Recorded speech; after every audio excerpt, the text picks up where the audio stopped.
नमस्कार, the legal Indian के इस एपिसोड में आप सारे लोगों का फिर से स्वागत है। दोस्तों, आज के इस वीडियो में हम यह समझने का प्रयास करेंगे कि क्या कोई एग्जीक्यूटिव ऑफिसर, पुलिस ऑफिसर किसी भी जुडिशियल ऑफिसर को, किसी भी जज को अरेस्ट कर सकता है या नहीं कर सकता है। दूसरा क्वेश्चन हमारा यह होगा कि यदि अरेस्ट कर सकता है तो आखिर किन हालात में अरेस्ट कर सकता है, क्या क्या कंडीशंस हैं जो कि एक एग्जीक्यूटिव ऑफिसर को, आईपीएस ऑफिसर को फॉलो करने होंगे जब भी वो किसी जुडिशियल ऑफिसर को अरेस्ट करने के लिए जाएगा। चलिए हम इस पे आज बात करते हैं।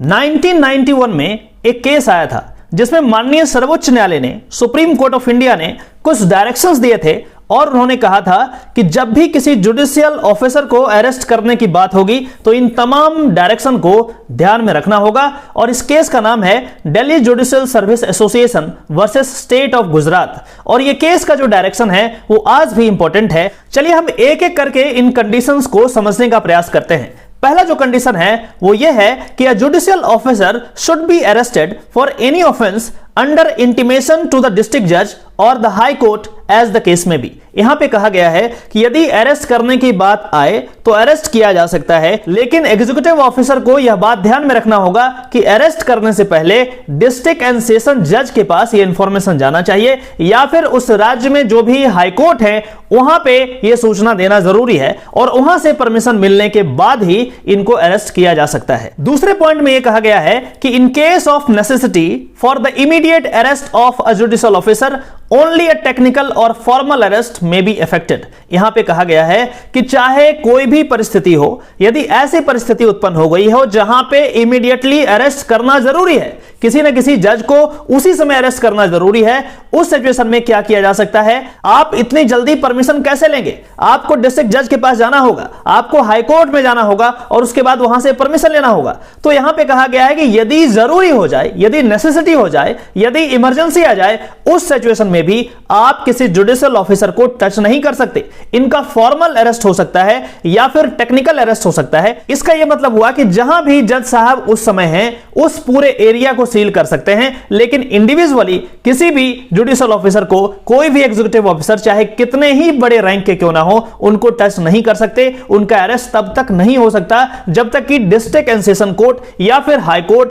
परमिशन नहीं दे दे। और उसके बाद कहा गया है कि यदि कोई फॉर्मल अरेस्ट आप कर रहे हैं तो उस सिचुएशन में आपको क्या करना होगा? The fact of such arrest should be immediately communicated to the district and session जज of the concern district and the chief justice of the high court. और यहां पे कहा गया है कि यदि कोई पुलिस ऐसा करती है कि फॉर्मली अरेस्ट करती है किसी जुडिशियल ऑफिसर को, तो उसी समय सबसे पहला काम उनको करना है कि डिस्ट्रिक्ट एंड सेशन जज को इंफॉर्म करना है, at the same time chief justice of that high court को इंफॉर्म करना है और उसके बाद जैसा भी दिशा निर्देश पारित किया जाएगा माननीय कोर्ट के द्वारा, उसके अकॉर्डिंग उन्हें प्रोसीड करना पड़ेगा। अपने मर्जी से ये कोई भी काम नहीं कर सकते। अगला जो डायरेक्शन है वो कहा गया है कि the judicial officer so arrested shall not be taken to any police station without the prior order और direction of the district and session जज of the concern district if available. यहां पे कहा गया है कि यदि आप अरेस्ट कर भी लिए और परमिशन मिल भी गया, इसके बावजूद भी यहां पे कहा गया है कि the judicial officer so arrested shall not be taken to a police station.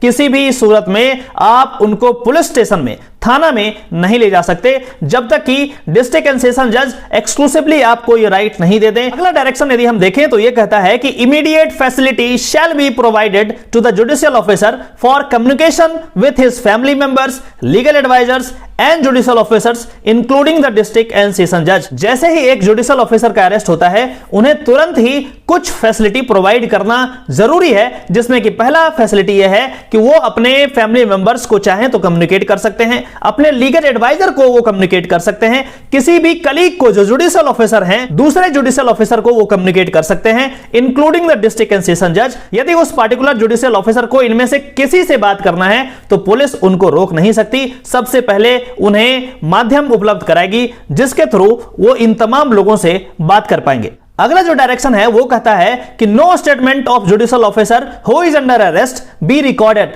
Nor any panchnama be drawn up nor any medical tests are conducted except in the presence of legal advisor of the judicial officer concerned or another judicial officer of equal or higher rank if available। तो यहां पे बिल्कुल clear cut किया गया है कि यदि इस तरीके से परमिशन लेने के बाद एग्जीक्यूटिव किसी भी जुडिशियल ऑफिसर को अरेस्ट कर भी लेती है, उसके बावजूद भी किसी भी सूरत में पुलिस उनका स्टेटमेंट रिकॉर्ड नहीं कर सकती, उनका पंचनामा नहीं करा सकती, उनका मेडिकल भी नहीं करा सकती unless and until legal adviser या फिर कोई सेम रैंक के या हायर रैंक के जुडिशियल ऑफिसर उनके साथ नहीं है। यदि वो नहीं है तो पुलिस को वेट करना पड़ेगा और जब तक कि लीगल एडवाइजर मतलब वकील या फिर कोई कलीग उनके जो कि जुडिशियल ऑफिसर हो वो नहीं आ जाते हैं, तब तक ना तो उनका स्टेटमेंट लिया जाएगा, ना तो पंचनामा रिकॉर्ड कराया जाएगा और ना ही मेडिकल कराया जा सकता है। यह माननीय सर्वोच्च न्यायालय के गाइडलाइंस हैं। और एक लास्ट गाइडलाइन यहां पे कहा गया है कि there should be no handcuffing of a judicial officer.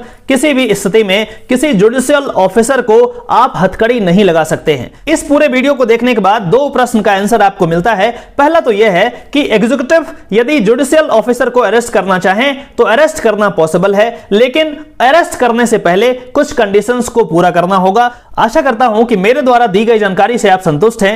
यदि यह वीडियो आपको पसंद आया है तो इस वीडियो को लाइक करें, अपने दोस्तों में, अपने रिलेटिव में, अपने जानने वालों में इस वीडियो को शेयर करें और इस चैनल को सब्सक्राइब जरूर कर लें ताकि इस तरीके का इंफॉर्मेटिव लीगल वीडियो आपके डोरस्टेप तक मैं हमेशा पहुंचाता रहूं। चलिए फिर से मिलते हैं किसी और टॉपिक में, तब तक के लिए नमस्कार, जय हिंद।